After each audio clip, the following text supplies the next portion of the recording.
Carlyle circular কি? দুটি বা তিনটি বাক্যে উত্তর। সপ্তম অধ্যায়ের প্রশ্ন, প্রশ্নের মান 2। কার্লাইল সার্কুলার কি? বঙ্গভঙ্গ বিরোধী আন্দোলন চলাকালে বাংলার ছাত্র সমাজ স্বদেশী ও বয়কট আন্দোলনে সর্বশক্তি দিয়ে ঝাঁপিয়ে পড়ে।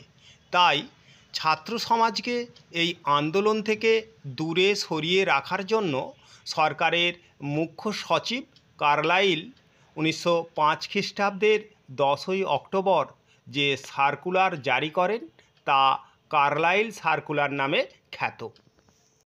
এই গোপন সার্কুলার বা নির্দেশে বলা হয়, স্বদেশী ও বয়কট আন্দোলনের সঙ্গে যুক্ত ছাত্রদের বিরুদ্ধে কঠোর শাস্তিমূলক ব্যবস্থা নেওয়া হবে এবং বন্দে মাতরম ধ্বনি দেয়া নিষিদ্ধ বলে ঘোষণা করা হয়।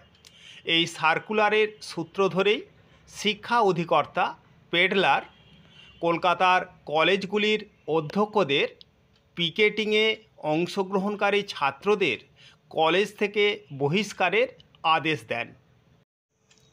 কার্লাইল সার্কুলারের বিরুদ্ধে Sachindraprasad Basu anti circular society গড়ে তুলে বহিষ্কৃত ছাত্রদের বিকল্প শিক্ষাদানের ব্যবস্থা করেন, যার ফলে জাতীয় শিক্ষার আদর্শ আরও শক্তিশালী হয়ে ওঠে।